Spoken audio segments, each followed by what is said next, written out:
আসসালামু আলাইকুম এভরিওয়ান। আমি মিষ্টি ডাটা রান্না করব, তা আমি নিরামিষ রান্না করব। এটা আমি কড়াই নিয়ে নিয়েছি, আর স্বাদ মতো লবণ, হাফ চামচ হলুদের গুঁড়া, 1 চামচ জিরার গুঁড়া, 1 চামচ ধনিয়া গুঁড়া, আর 1 চামচ সরিষা পেস্ট, 1 চামচ কাঁচামরিচ পেস্ট, আর 1 চামচ পেঁয়াজ পেস্ট, আর 1 চামচ রসুন পেস্ট দিয়ে এটা ভালো করে নেড়ে নেব।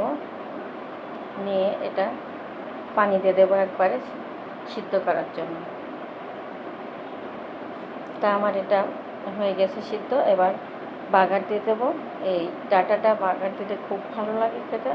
তা আমি পেঁয়াজ রসুন কুচি দিয়েছি, আর দিয়েছি গোটা জিরা, আর 2টা কাঁচা শুকনো মরিচ দিয়েছি।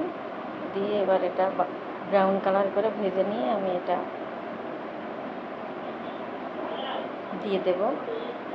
এই ডাটা, মিষ্টি ডাটাটা খেতে যে এত ভালো লাগে, তা আপনারা বাসায় এইভাবে রান্না করে খেয়ে দেখবেন, খুবই ভালো লাগে। আমার তো খুব ভালো লাগে, হয়ে গেছে। তা কার কার ভিডিওটা ভালো লাগলো অবশ্যই কমেন্টস করে জানাবেন।